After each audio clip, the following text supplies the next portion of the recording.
Hello, friends, and welcome back to Stories About Entitled People. Let's start our video with a story about a teacher who thought she was laying down the law only to get absolutely wrecked by a teenager in front of the entire school. But before we begin, best way to support our channel is to leave comments, like, and subscribe with the turned on bell so you don't miss the new video every single day. Here we go. I'm a 30-year-old youth worker, but this teacher thought I needed detention. So I'm a youth worker and I care for young people aged between 13 and 18 years old who are in out-of-home care for various reasons, but most of the time they've been removed from abusive parents. I have a specific client that I work with a lot who's verbally aggressive and has a lot of anxiety around school. This particular day was her third or fourth day at a new school, and she asked me if I could walk her to her classroom because she was feeling anxious. This is something I do a lot for our clients to also make sure they're actually going to class. It's never been an issue. I'd even been to this particular school many times with another client. So I'm walking her to class, and she's walking really fast ahead of me with her head down when a teacher stops me. Now, I'm a 30-year-old woman and was wearing jeans, a black shirt with Biggie Smalls' face on it, and a pair of Vans, so I can understand that my outfit skews younger. But I find if I dress cool, I have better success building relationships with the clients as they see me as more of an older sister rather than dressing in my normal clothes and coming across maternal. So the teacher says in an incredibly loud, condescending voice, "Why aren't you in uniform?" I tried to quietly say I don't go to the school so that the other students don't hear me because obviously my client doesn't want it broadcast that she's in care and had a carer walking her to class, but the teacher isn't having any of it. She didn't listen to what I was saying at all. She starts lecturing me in the most horrible voice, literally wagging her finger and saying, "This school has standards and you're making us look sloppy. I'm giving you an out-of-uniform slip and you'll be getting detention too."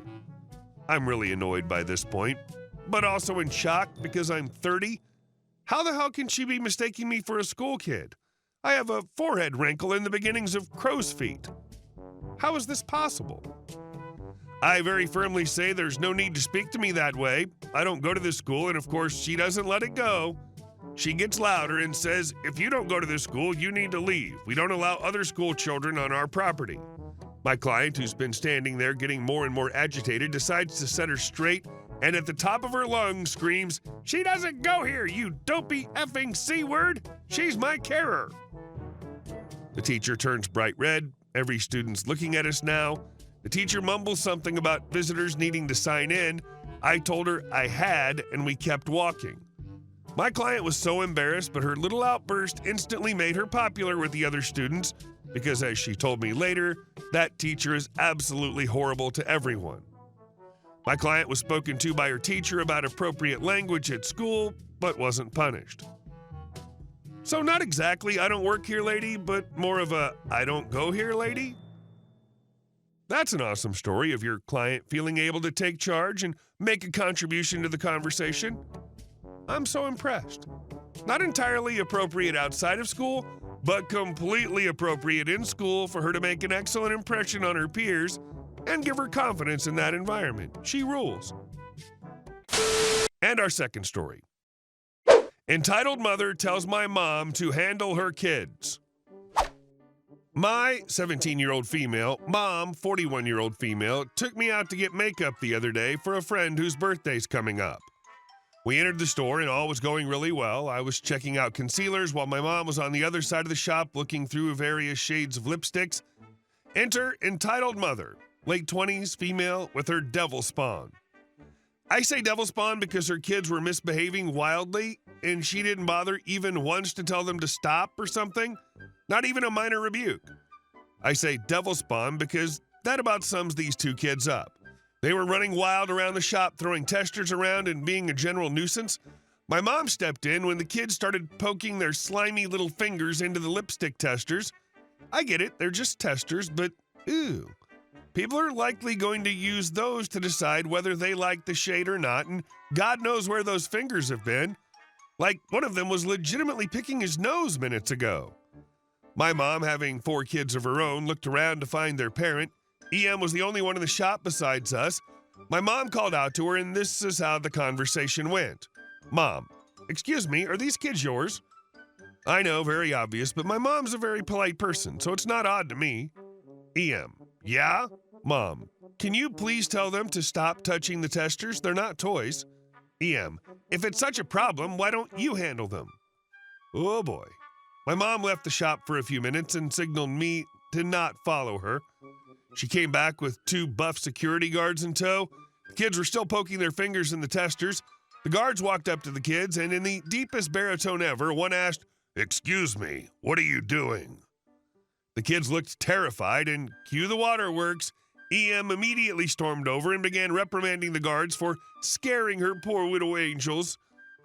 She then saw my mom nearby. EM, you did this. At this point, she was practically hissing like a cat. How dare you teach me how to parent? Mom, in an eerie monotone, you told me to handle them. Hence, I handled them.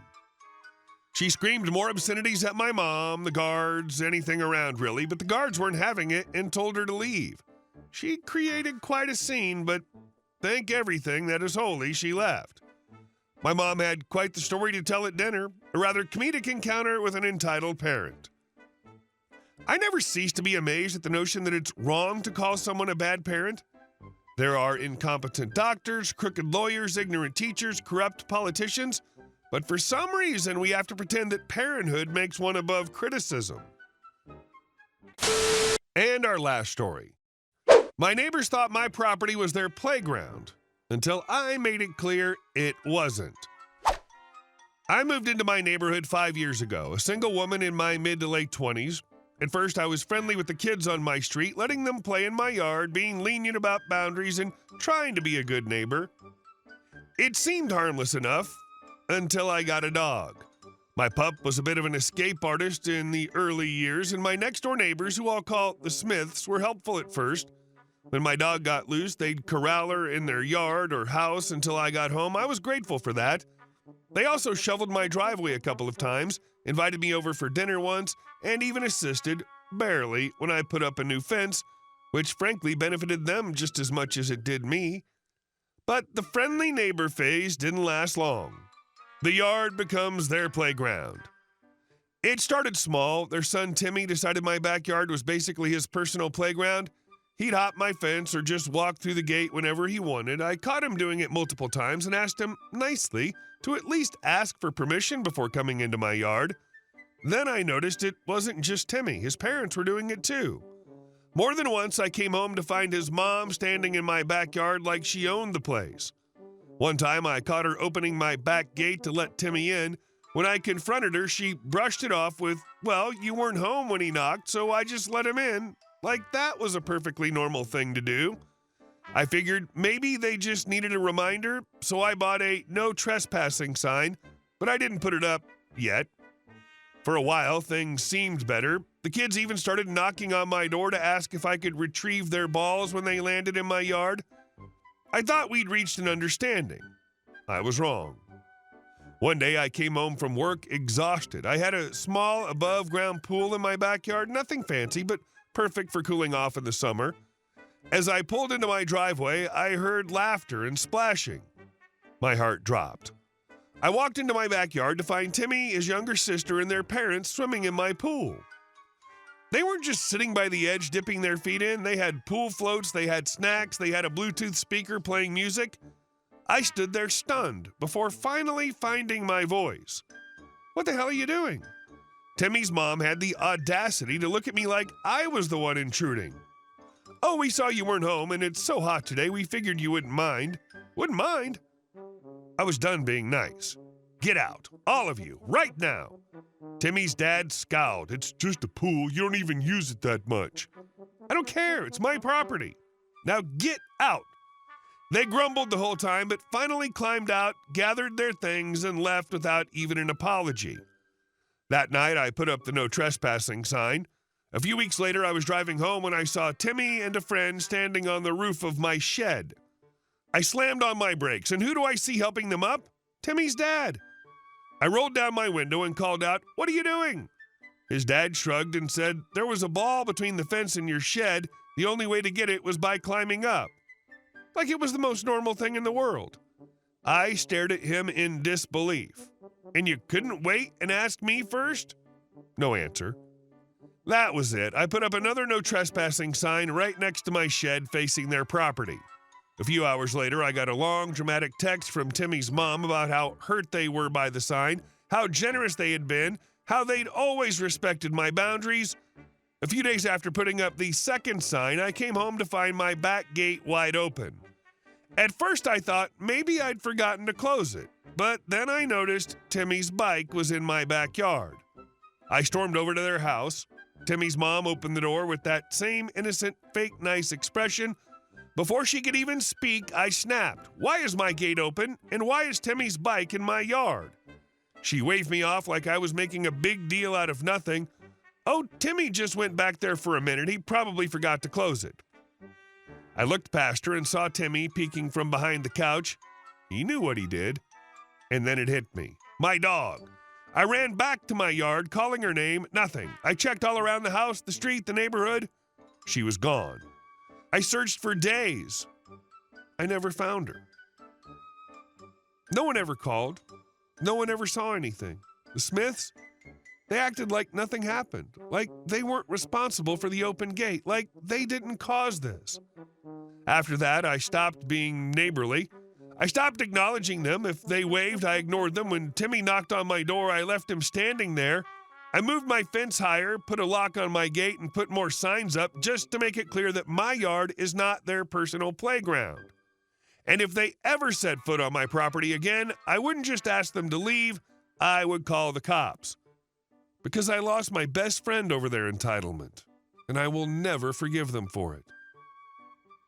The fact that they acted like your property was just an extension of their own and then had the nerve to act hurt when you set a boundary? Unbelievable.